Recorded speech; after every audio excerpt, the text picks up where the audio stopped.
Welcome everybody back to the podcast, Who Am I? Today, Stephen, my co-host, and I want to talk about the topic of death, not in a macabre way necessarily. We just thought it's interesting to dive into the psychology of people and how death actually plays a role in everyday life, mainly on a subconscious level though.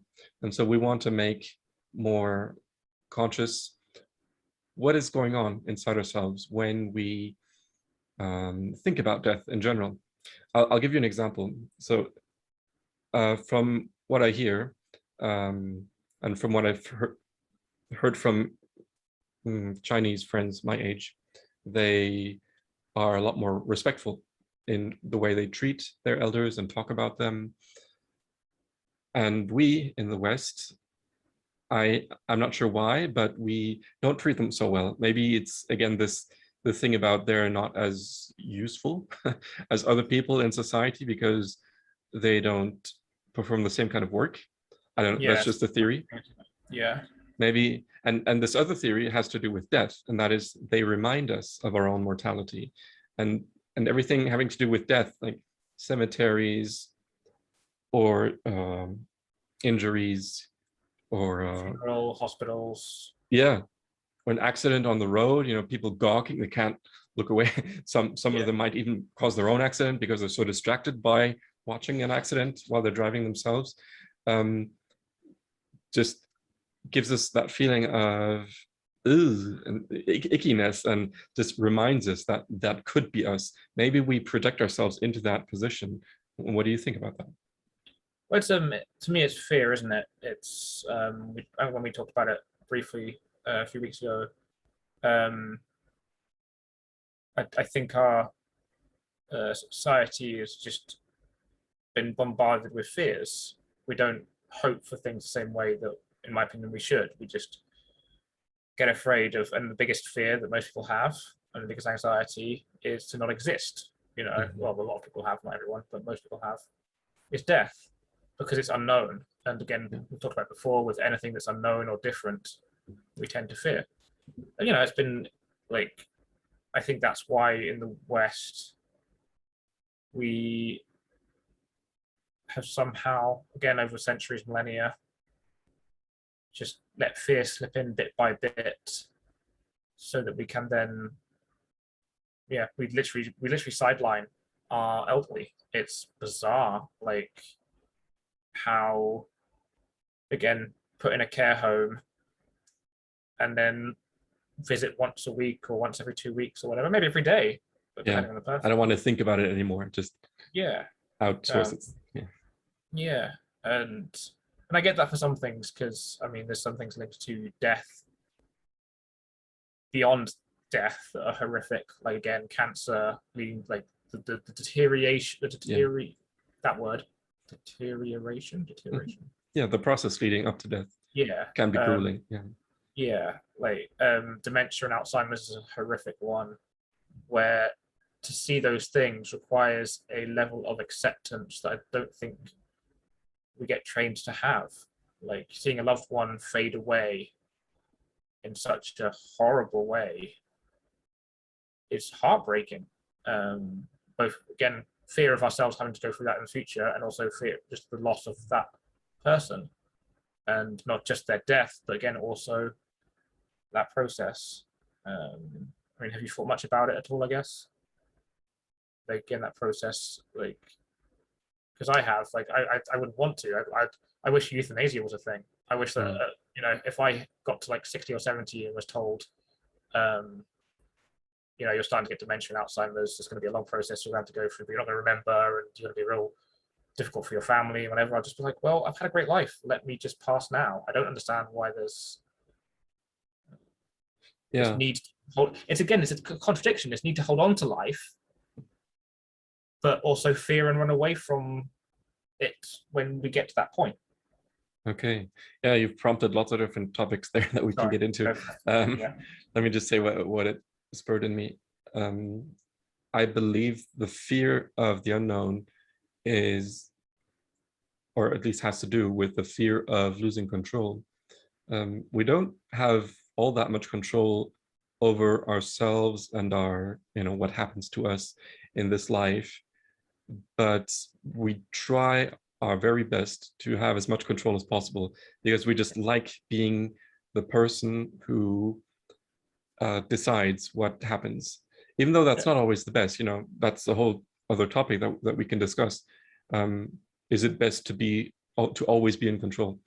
And then how far should that control reach? Because obviously it impacts other people sooner or later.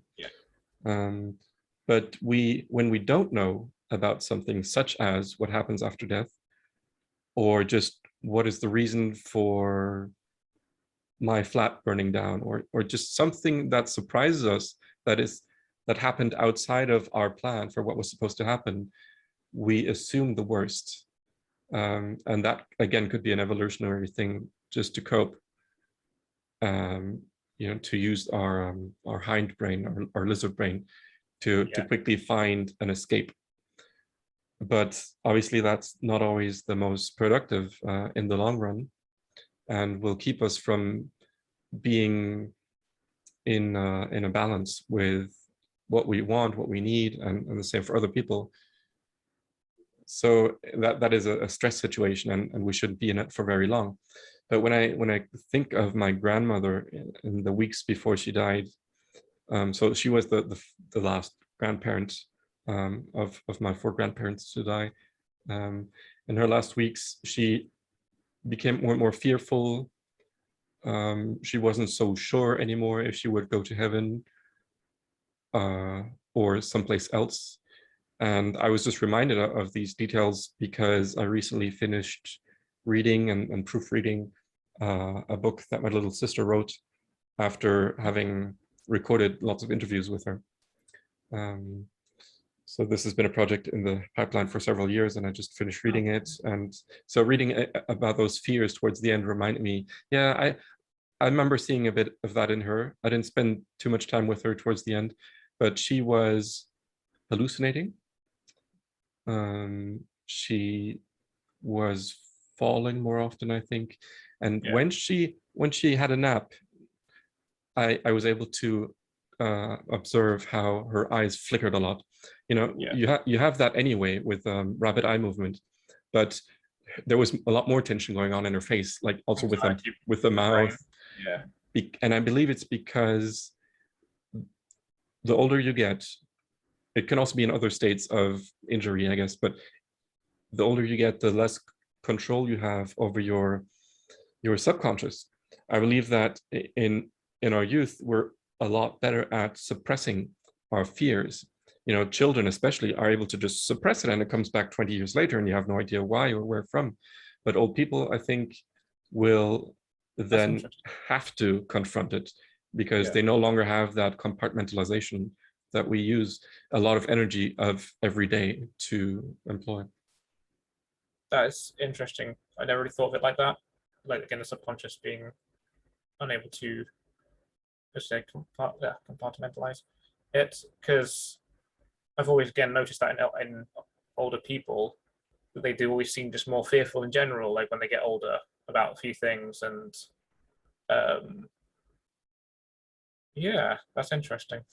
Another reason for that my mother told me about just recently is that she doesn't like the loss of self-sufficiency. So every time technology changes, her new car no longer has a CD drive. It probably only comes with a USB port. And yes, she has a smartphone and will be able to connect it, but she'll have to learn how. And that takes a lot more effort than it used to. I've again talked about that recently, actually, to do with learning new perspectives and being more open to, I guess, the modern world. For even I struggle, and I was part of that generation that had all the high-tech stuff come in. But the older generation beyond me and us, like, they're trying to adapt these things, and some do it amazingly. Some do it, again, it's the tech generation. A lot of, again, they talk about them having seen sci-fi movies or read books and stuff, and now it's come to be So they kind of like love that. But most the other generation really struggle to adapt to, again, new technology or new perspectives, because it just, your brain just doesn't work the same way. It's not as sharp, and so it takes more time and energy and effort, and they're already struggling to keep up anyway a lot of the time. So yeah. So I think that subconsciously we're constantly reminded of death whenever we see old people. And Yes. now in the last 1.5 years, I think that's intensified drastically, because when I am on the sidewalk and someone is coming across, I mean, someone is heading my way. And this is especially the case when it's a young mother with a baby in a pram. I feel like, or I try to imagine what she thinks about this encounter. It's just people passing each other. That used to be the most normal thing, but now it's, you are walking death, and my child might die because of you. I might die because of you. That's a fear that a lot of people have, but when it's children, I think it's even more the case. And so I will, move off the pavement, or just try to be respectful by keeping that distance, even though I'm skeptical of this, and I don't think it's healthy anyway to think that death is everywhere and everyone is carrying it. But I think, have you observed any behavior like that in yourself or others? I personally have not, but I think maybe it, again, conscious, subconscious. I think, again, if you've got a mother and child, then there'll always be a slightly tension or something, in case you are somebody violent or whatever, or who knows. But no, I mean, I'll be honest, I can't say I've really thought about that. I kind of just, only until I've put in a situation where somebody's being hostile, do I think that maybe start thinking about death or something. I mean, I had an incident, actually, this not to do with hostility, but to do with mortality, kind of side tangent a bit, where I was driving this weekend, rented the car out for the weekend, driving through England country roads, like a massive long line of people behind a slower lorry doing 50 instead of 60 or whatever, and people get a bit frustrated. Get to a blind corner, and these two cars just race past like 10, overtake 10 of us. And by the time they get towards me, I'm on that corner. So any car coming from the other direction, if they're going to hit, if it's there, and they'll hit it and they'll hit me. And I saw this. I was like, we're timing this. If a car is coming on that corner, you're going to hit it. And I literally was like, oh, well, I've lived a good life. If this happens, oh, well, like literally just, it'll again time to slow down a bit. I was just like, well, cool. And then we got around the corner, lucky nothing was coming. But if something had been coming at 50 or 60, boom, that'd be it. And it was just bizarre to think that someone could be so reckless they had no idea what was around that corner. They had not a clue. And so, again, a bit of mortality thinking, where it was just like, oh, well. And I'm kind of at that point in my life where, I guess getting into a bit of a tangent here, but personal stuff, where from a young age I've had an impulse to end my life. That's the thing. The depression, the suicidal thoughts, behaviors that have kicked in, and now later in life, having processed a lot of that inner compulsion, I don't fear it. I don't have that fear that a lot of people do. And maybe it'll change if something happened to me where I did get a disease, or if I was close to death, maybe it would completely change. But control, we talked about control earlier, I can't control it. Like, I can't control death. If it comes for me now, cool, whatever. If it comes for me in 50 years, whatever. Like, if I'm worrying about it, I'm just wasting energy on worrying about it, and fear and anxiety. Does that make sense? Yeah, no, it sounds pretty healthy, how you've been able to deal with the topic. And I was about to ask you, what work did you need to put in to get to that point? Because most people, like I said, assume the worst. and don't want to even think about the topic, but you've had to, right? Yeah. I mean, again, trigger warning for anyone that's struggled with this stuff before. If it's going to bring up memories and stuff that you can't deal with, feel free to pause and come back in a bit. But I, when I became at my worst suicidal place, I was very close to death, like in the sense that I did things that put me in hospital and um, like could have led to my death. And so I actually personally feel, even though I haven't, my heart never stopped at any point, and I haven't died. I feel like I have died and been reborn or able to assess my relationship with that because I've been through that crisis point. A near-death experience, could you call it? Kind of, but not really. Like, okay. I guess I gave up on my mortality. Maybe it's more a psychological thing where I gave up on mortality and was willing to accept that death. Like I at that point actually wanted to die, and therefore had got to that point so dramatically and so intensely that when I came to the other side of it, I was actually, you know what, actually, and learned to love life again and learned to experience things almost anew and appreciate things. And long term, because often it happens often with people who do attempt suicide, that they get a sort of a pre-attempt buzz, like I made that choice, I can move through it now and carry on, and then within a few weeks they're repeating the same things because they've had a lust for life for a little while because they've been close to that experience, and then it kind of fades off, and then they get depressed again, and the cycle continues. That did happen a few times in the past for me, but step by step over the years, since about 2015, just been building up upon and looking at again from a child's perspective, because a lot of it has to do with time and our perspective on time and our perspective on what comes next. I just don't think about it.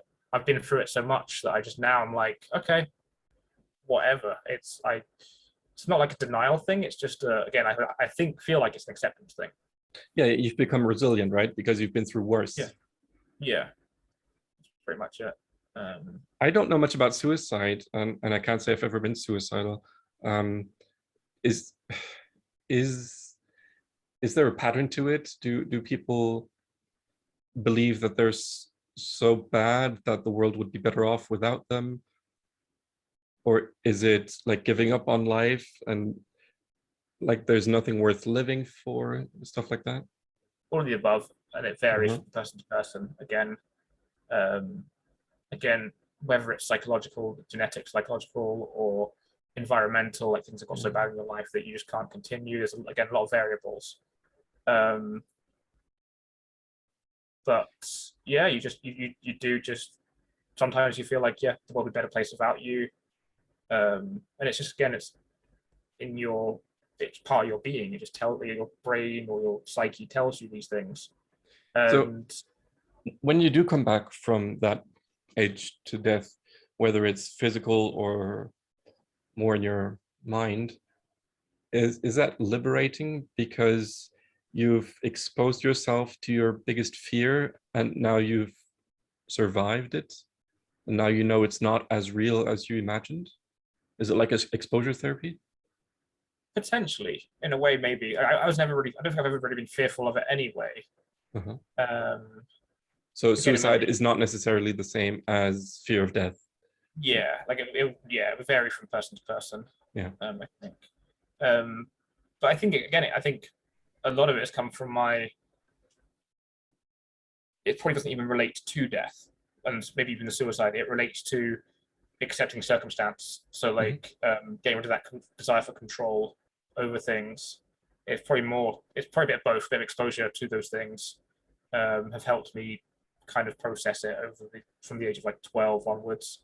That's many years to actually do that. And then in the last 5 years, where I have gained a lot of ability to just be like Hakuna Matata, like probably the Lion King of all things, where, yeah, like whatever happens. Because I've learned that if I stress about it, it's just going to cause more trouble. Yeah, Then I try to, go on. that's a great outcome for you. Yeah, it's very I free, think very free. I imagine mentally ill people, especially suicidal people, will go through a long phase of confusion about what is real and what isn't, and what is necessary, and how does free will work, because you're compelled, like you said, to do or think lots of these different things. But if you do manage to come out of it, I imagine you have a much healthier and stronger perspective, and see what actually matters in life. And it's great when you're able to say that, oh, it doesn't matter if my finances aren't going great, or if I get physically sick, or if everybody hates me. Suddenly it doesn't phase you as much, right? Yeah. I mean, I'm lucky that, again, I'm in a country that has benefits for my health stuff, so that financially I have the bare minimum of food, shelter, warm shower, and to me these are luxuries now. These are things of luxuries. They're not just they're not actually just necessities. To me, the perspective has shifted. But for a lot of people, and it took 5+ years for eventually to be able to find the help that I needed. But not everyone gets it. There's a lot of people that in this country as well who I know. I mean, to be fair, the help I get is meant for my mental and my physical health, because of the chronic fatigue and not being able to have the energy to work and stuff. So strangely, when it was, I say just, but when it was the depression and the suicide, I actually had adapted and worked and was able to cope myself and support myself. Some people can't, but I was lucky to be able to. And it wasn't until, again, the physical health kicked in that it changed everything. So again, it's all circumstance and all to individuals. I've been very lucky that I can sort of empathize and have lots of friends that I can chat with and listen to when they're struggling, like when their fears, because they don't want to die, they don't want to have a good, happy life. So that's kind of, I guess, beneficial to them that I've been through the experience that I have and able to support in some way. And I think that's again potentially beneficial would be beneficial for the elder generation. Like, again, moving on a little bit from what we've just been talking about, the suicide and that death side of things, death is going back to elderly people, because it's so lonely for them. Like, a lot of elderly people, again, in our society, get put into a care home or whatever, and they're alone. They don't have they miss their families or their friends, because a lot of their friends have passed away. That tends to happen. And so I think we could do much better. We could do much better in just, not being afraid as a society and actually sweeping under the carpet. And you see some really cool videos about people who, like younger people going to care homes and stuff and playing board games or just playing things, and you see the happiness that occurs in the other generation. We should have a happiness index instead of a GDP, like some Asian country has that as their main focus. But we're so mechanized and industrialized that we forget the value of those connections, human connections. I want to get back to this thought that kind of combines all of the other topics, the old age and mental illness. And that is, I believe inside of every one of us is a fear of death, subconsciously, even when we seem to be fine and able to do our jobs and have healthy relationships. I think that this comes from the time that we were very small, just infants, because we come into this life with a body that is frail. And, when you see someone struggling, who are you more likely to help? The baby or the child first, right? Because they're more vulnerable, and also, I guess, because they have more life to live ahead of them. And so small children need protection. They can't take care of themselves. And this begins, becoming conscious of this begins at a very young age and gives us a sense of threat and danger. At least I've been able to discover that inside of myself, digging into my psyche. And I'm guessing that everyone has that in them to some degree. And you don't even have to grow up in a, bad circumstances, a broken home or an abusive family situation. I think it affects everyone because we're all mortal, and that mortality is something that you're confronted with starting at a very early age. Obviously, later on, again and again, like in that traffic situation you mentioned. But is this something you've ever noticed in yourself or in others, how there may be this underlying fear of death that could be the fear of fears, the cause for all other fears? Because at least I'm able to logically, rationally reduce a lot of the fears I have, and in the situations where I start to lose control over my calmness and being able to handle something rationally, I can connect it back to the fear of death. Okay. Yeah, I'll give you an example if that helps. Well, my brain just go for it. Sorry, go for it. Okay, my boss just told me what to do. I have to do it, even though it doesn't really make sense. But it's not that I'm afraid he'll yell at me, but it's well, it could be yelling, but it's also firing. He could fire me, and if I lose my job, I lose my income, and I can't go shopping, and I can't eat, then I'll deteriorate and I'll die. Yeah. Okay. Just as one example. That's a good way back to engineering that. Yeah, I guess the root of it all comes back to that. Yeah, because my brain went down a different line, so I'll try and keep it more focused. Yeah, I think you're probably actually right about that. It's not something that I've actually really thought about in terms of all fears can just be brought back to the fear of death, because it just links back. That's really cool. I like that. When I enter the shop I go to weekly, there's a man pretty close to the entrance, just standing there looking towards the entrance. He's on the inside, wearing a mask, and he's not buff. He's not necessarily a security worker, but it's always a man. Yeah. And he's doing nothing except looking that way.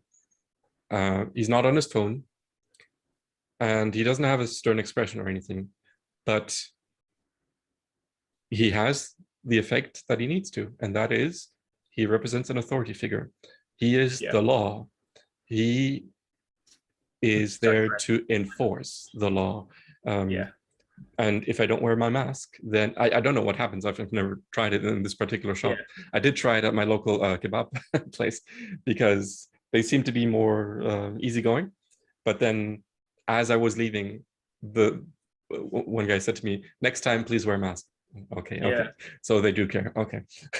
And I guess even if they personally don't care, they have to, because they're, again, watched by the police, or police don't have a camera there, but someone might snitch, and then the police comes and put them out of business, and then they will die because they can't support themselves.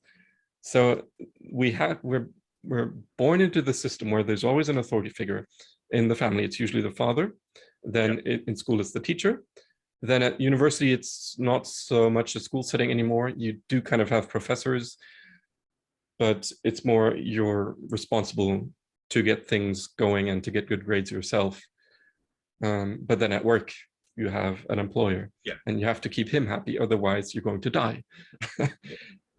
Again, through the process. And I think people are much more motivated by avoiding negative things than achieving positive things. I think that's so sad. Yeah, it's very sad. And again, that's the attitude towards mortality. Is it a positive attitude, or is it a negative? Because you think of funerals, and some funerals can be a very respectful, breathing only, somber, very somber.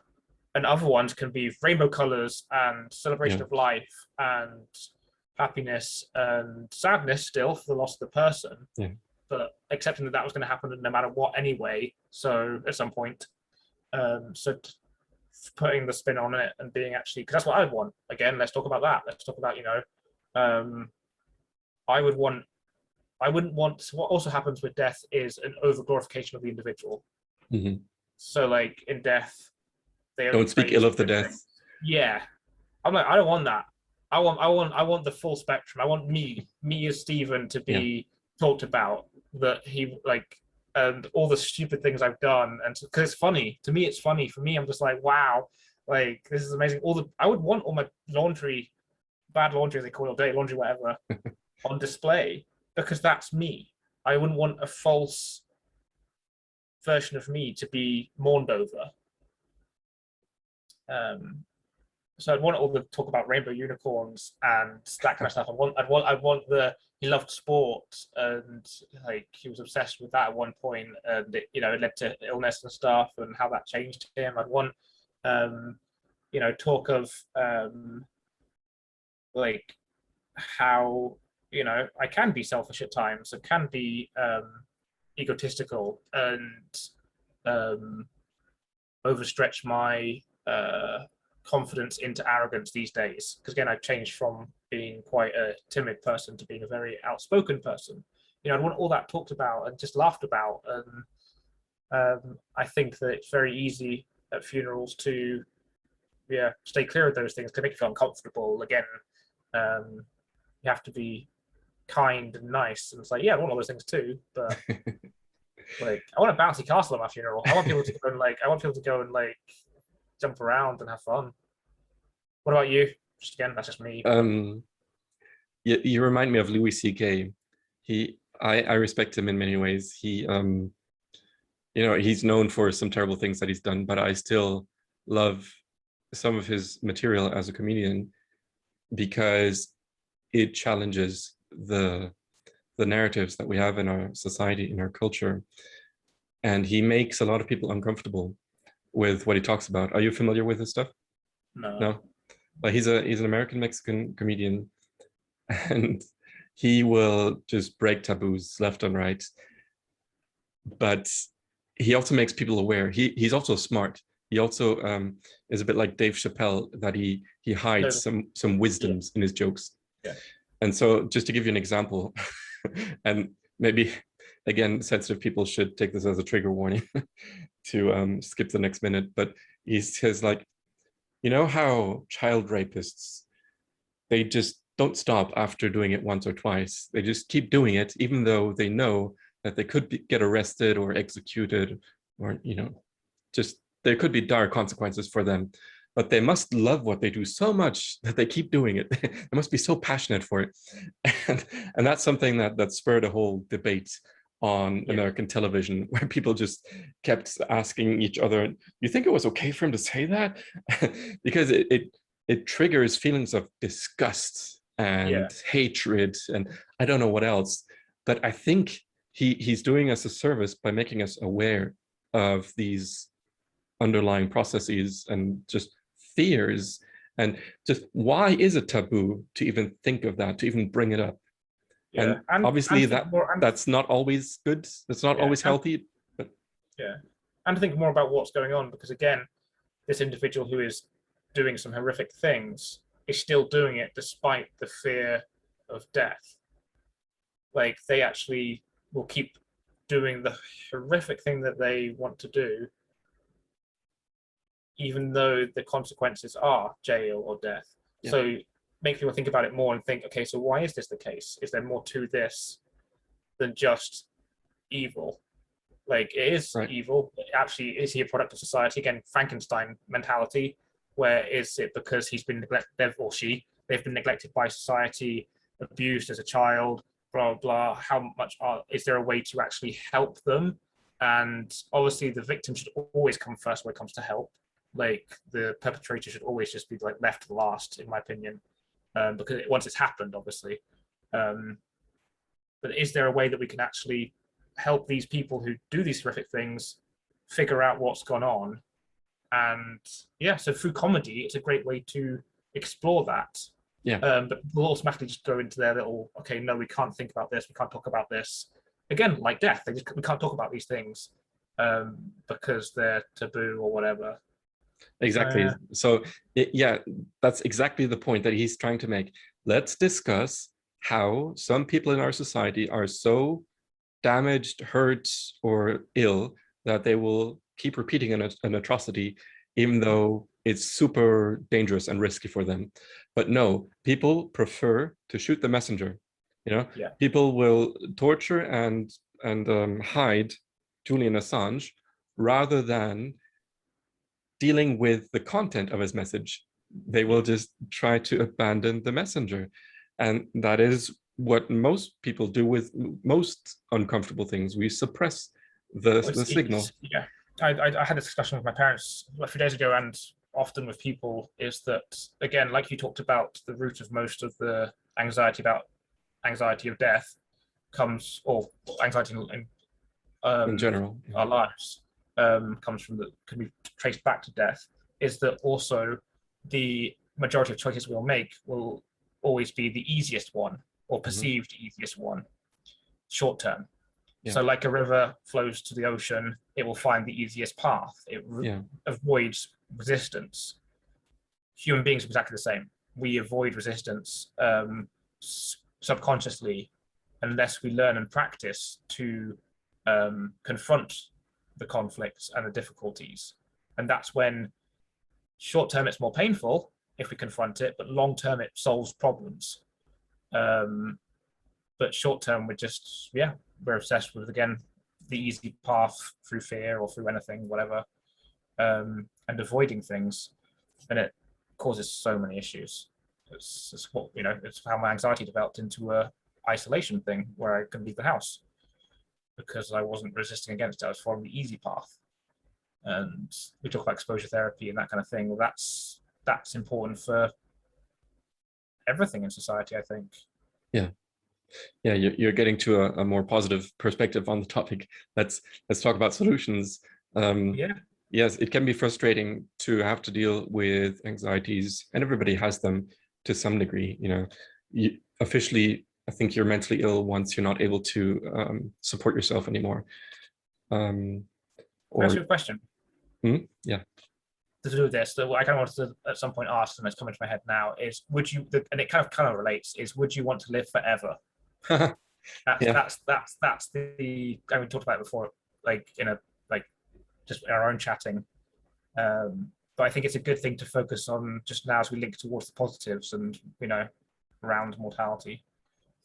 Yeah, no, this is a good time to insert that clip with Neil deGrasse Tyson and Larry King. Thank you. Yeah. If you could live forever, would you? Yes. Okay. We're done with the interview. Yes. No, okay, sure, that's an attractive idea. But the way I look at it is the knowledge that I'm going to die that creates the focus that I bring to being alive. The urgency of accomplishment, the need to express love now, not later. If we live forever, why ever even get out of bed in the morning? Because you always have tomorrow. That's not the kind of life I want to lead. But why, don't you fear not being around? I fear living a life where I could have accomplished something and didn't. That's what I fear. I don't fear death. You don't fear the unknown? I love the unknown. I love the, you know what I want on my tombstone? My sister has this in her notes, because in case I can't tell anyone after I die. On my tombstone, a quote from Horace Mann, great educator. Be ashamed to die until you have scored some victory for humanity. I think it's funny that Larry King straight away says, yes, I would want to live forever. And he is, I don't know, over 80 at least. Yeah. And I don't know him that well. I don't know how he comes to that decision. Maybe it is fear. I would assume it's fear rather than, oh, there's still so much I want to do. Because like we said, you become frail and weak. It's if you don't, like, again, like I can actually answer the question the same way he does. But I'll let you describe your side of things first. Well, I love that I stumbled onto that clip, because Neil deGrasse Tyson pretty much says exactly how I see it. The possibility for life to end gives life more value. It's like when you become sick, you value your health more. When a friend moves away, you value your friendship more. You know, just it's not the fear of loss that makes more valuable, but just the possibility of loss makes you savor and value the moments before that more. It's that time. We have such a relatively short time on this earth, you know, our mortality or whatever, again. And we, you know, you watch some sci-fi programs, or like that talk about beings that live for thousands of years, or even again elves in fantasy, and how again they take things much more slowly, slowly, and they tend to kind of achieve less spikes in development. So they'll kind of like gradually just kind of plateau in a way, because they're content and they're happy in that scenario. But in terms of, I guess, maybe scientific or philosophical, I don't know, development, they won't take the same level of just like boom, because humanity, our mortality is so short. It's so short. It's crazy when you think about it. Like a tree lasts longer than we do in terms of as individuals. Like, yeah. And that gives people that, as you talk about, that kind of like a lust for life, a passion for life, an urgency. Yeah, to accomplish. What makes us think that it's short? Is it that there's so much we would like to accomplish, but doesn't seem to be enough time for it? I guess it's comparison, isn't it?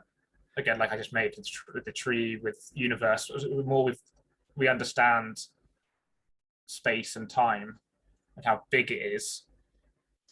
I guess we start to feel a bit smaller in a way. Yeah. And therefore, because again, I look at, like, I use the comparison of an ant, a tree, and a sun. And I think I've talked about this before many times already. It's probably going to be repetitive and boring for everyone. But, you know, an ant lives for a short period of time, does its thing. We as humans live for our thing. Tree lives for like 100 years. Sun lives for, you know, thousands, 100,000 years, whatever, millions. And we as humans, our perspectives are kind of like ants. We scuttle around trying to achieve our things.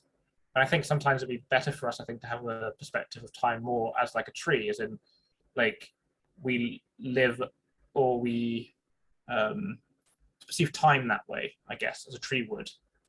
Like, steady, slowly, just plodding on. And then if we get to the sun perspective, then it's like, we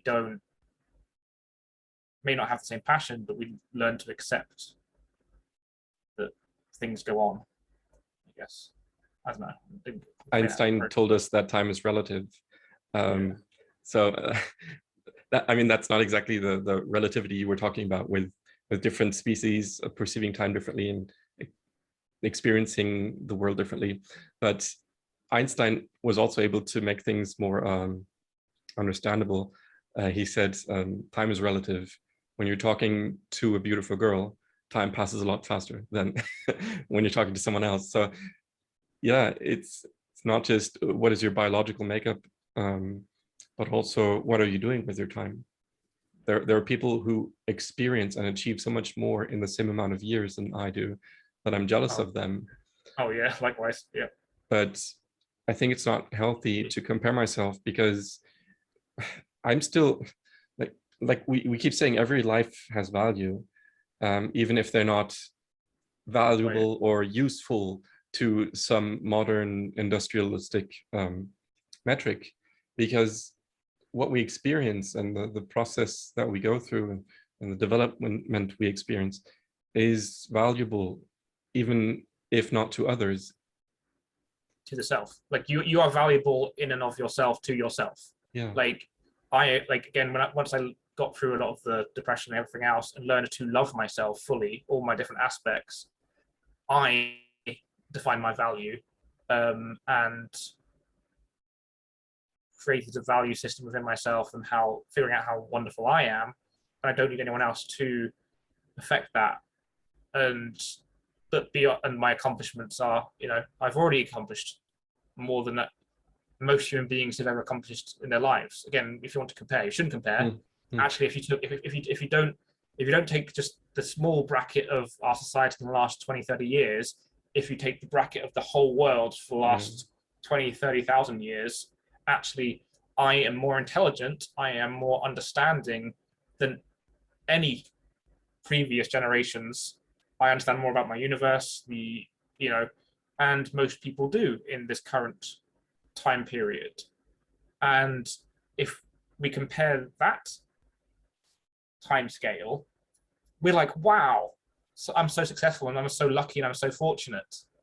And again, like you say, it's perspective. If your perspective is now, and there's people out there my age who have earned millions and achieved so much, they've got climb up Everest and whatever, and it's like, oh, okay, I'm not doing very well. But actually, if we widen the perspective or narrow it to just ourselves, those two different things, polarizations, can make a massive difference in our perspective.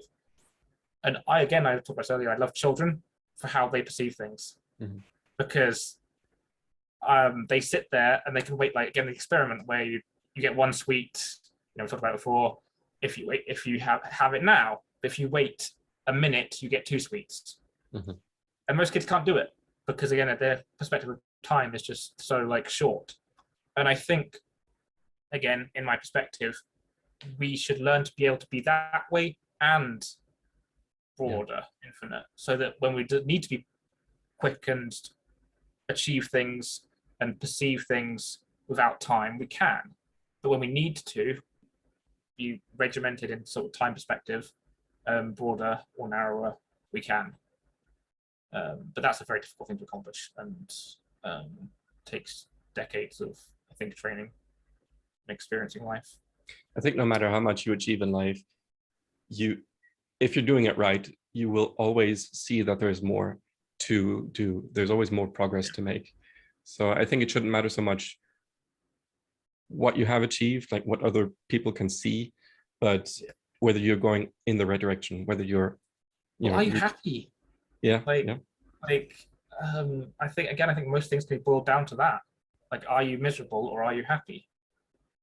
Like, again, you can go to the debate about what gives people happiness and what kind of technically happiness. I'm sure some people that are rich would argue, like, oh, well, I'm happy, I've got everything I need and I want, and I can get one more.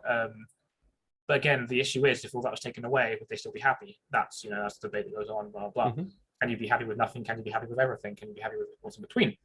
And that's, for me, what I value, and I have learned to be happy. And in I hope any circumstances, things can change.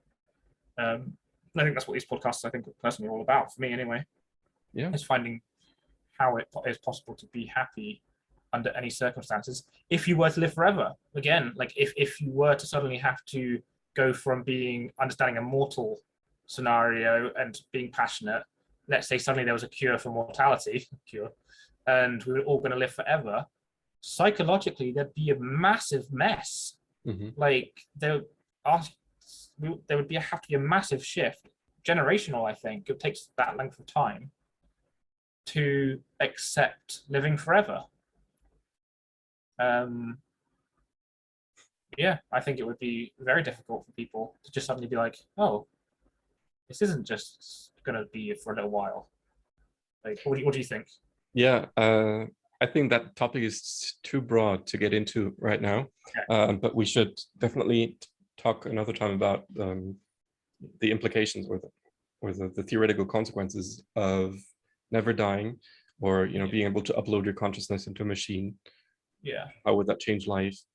But finally, I want to talk about life after death, or the belief in a life after death, and how that changes your perspective on death.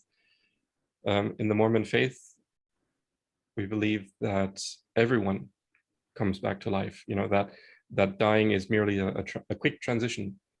Yeah. And that we all have a spirit with us, in us, or somehow correlated to our bodies that lives on, and that one day we will receive a body that is perfect, that is not malleable or invulnerable, and will never become weak and frail again. But what we do in this short lifetime in mortality decides what our circumstances will be for eternity. And that's why we put so much emphasis on our behavior and our growth and progress in this short time. How do you think people's beliefs about life after death changes their behavior? Yeah, it has a massive impact, doesn't it? Like, I think, again, it's individual, obviously, as always, but in terms of a group of people, depending on how they think and believe, yeah, can change what you think of and how you feel about death. Like, I, again, have been raised Mormon, left. I class myself as a recovering Mormon, but the idea and concept of life after death massively affects my psychology for how I treat life. I believe there'll be something else after death, whether it is what Mormons teach or if it's something similar or something completely different. I still believe that there is a existence, my consciousness, my values, my personality, my spirit, my soul, whatever you want to call it, will continue in some form. And that, to me, does make it easier. Mm-hmm. Like, a lot of people that I've spoken to in the past are like, oh, but you might be lying to yourself, because what happens if there is nothing after death? And I'm like, well, what happens if there isn't? Like, I would rather delude myself into thinking a positive scenario and giving me more courage and more hope in my life than going, actually, you know what? There's nothing after my life. Let's just carry on. I don't think it massively impacts things, because those same people actually do achieve amazing things. They continue on. It doesn't seem to affect them like negatively, not believing in an afterlife. But I think I think it can affect you positively if you want to believe it. Kind of, again, like a blanket safety thing, because that's why I do it. I'm like, hey, like, my psychology, again, it's all part and parcel of what I talked about earlier about getting rid of the fears of these things. It's part of the acceptance in a way, because it gives me a positive outlook. Yeah, but when I talk to someone who doesn't believe in life after death, I think that's fine. I can't fully exclude that possibility. If life ends, then okay, I should from time to time entertain that possibility, because in the end, what I have is belief, not knowledge, about there being a life after death. And I don't know a whole lot about what it might be like to live in this other immortal existence, but I have been brought up with the belief. So I wonder, do I instinctually have a belief that there is more after death because it's just impossible for me to fathom? Or is it because of my upbringing and my culture? I once talked to an Iranian man who, and this was in Turkey, so we were able to talk freely. Turkey is one of the most modern Islamic countries. Yeah. And he said, yeah, in Iran, I have to pretend to be a believer. But right now I can talk freely with you, and I can tell you that I'm atheist. I don't believe in anything like that. And so I said, oh, that's interesting. I'm glad you can have that experience here. I think he was just on vacation like me. So I said, I believe, I'm Christian, and I believe that we can live on after life, and that we can even be together with our family and have that same kind of relationship, if we want to. It's some people would rather keep their distance from their family, but in my case, it's something I would enjoy and look forward to. And then I said to him, and I think that everyone would like that to be the case, even if they don't believe in it. And he said, yeah, that's me. I don't believe it's the case, but I wouldn't mind it. And I thought, isn't that interesting? That must be, is that a biological instinct or something, that it's just impossible to think that what we are doing now will someday be just over? Yeah. I just love the diversity in post-death beliefs, like ranging from like Mexico, where and like that area where there are certain places that you sit your dead grandma up and you visit her every day, the body, like, and it's decorated and it's decomposing there, like in part, like in your garden or whatever, for you to go and see and visit, like right there. We bury, some people cremate, different rituals, Vikings, out on boats, and also again, and the beliefs of where you go, if you were a good warrior, you go to Valhalla. If you weren't, then you won't. And like all these different beliefs of what happens to, both the physical and the potential consciousness, and how to respect that varies so dramatically from culture to culture. Like, it's not as, like, I guess the desire for an afterlife is probably one of the most common themes. But it's so different. It's crazy. It's amazing. I think we can learn a lot from each other by exchanging views on the afterlife. Yeah. So it's very interesting that you brought that up about Mexico. I hadn't heard that. I just know that they have a national holiday called the Day of Death. Yeah, I think I'm not sure if it is Mexico. It's certain places. I think in that general area, it might just be subcultures that do it. Yeah. I want to work on myself to get rid of the fear of death, just in totality, because if it truly is the basic fear that all other fears reduce to, then that would be extremely liberating. And I am chipping away at it little by little. Maybe that is the root of my, although I do find myself having less of a self-preservation ability. So like, if, for example, there's something, a fight going out on the street or whatever, usually most people will avoid it, or if there's a confrontation, most people avoid it. I will now most likely go headlong into it and just not care. I will just feel like if I get stabbed or if I get killed, whatever, but I choose to make sure I get involved in this scenario to help. With the intention of breaking it up, not to get hurt, right? Yeah, not to get hurt. Yeah, it's not, yeah, sorry. Ooh, violence. Yeah, woo. But no, just to help, to deal with it. And so, well, sometimes the violence is needed. So if that person has a gun on someone, you need to diffuse that situation. I have less now a fear of going into that environment and just doing it. Like, I had someone in front of me a few weeks ago to beat me up, and I was just like, cool, come on, I don't mind. Like, I've been through worse, just bring it on. Like, it doesn't faze me. They were confused and just walked away. And yeah, so I have to be very careful these days. Again, well, I should be more careful again and balance it and keep some level of self-preservation. But I just don't feel the anxiety about it anymore. And maybe like you talked about, the root of that is that actually I don't fear death, so therefore I don't. So therefore I feel liberated, should I say? Yeah, then you're able to choose and create the life that you would prefer.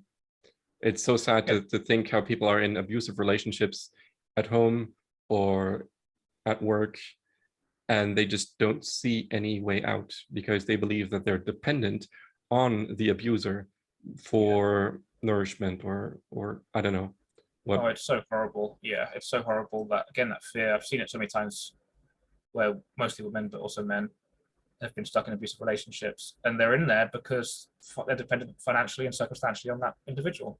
Yeah. That situation, and there should be more help to, again, for liberation, for freedom, for them to be like, no, you can leave this scenario.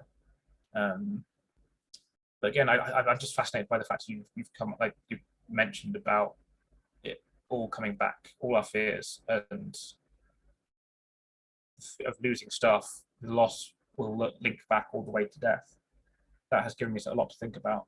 All right. Yeah, I think it was a good chat. And again, there's a lot to be hopeful for. We could, it could be a morbid topic, but I think, like all things, talking about it more helps.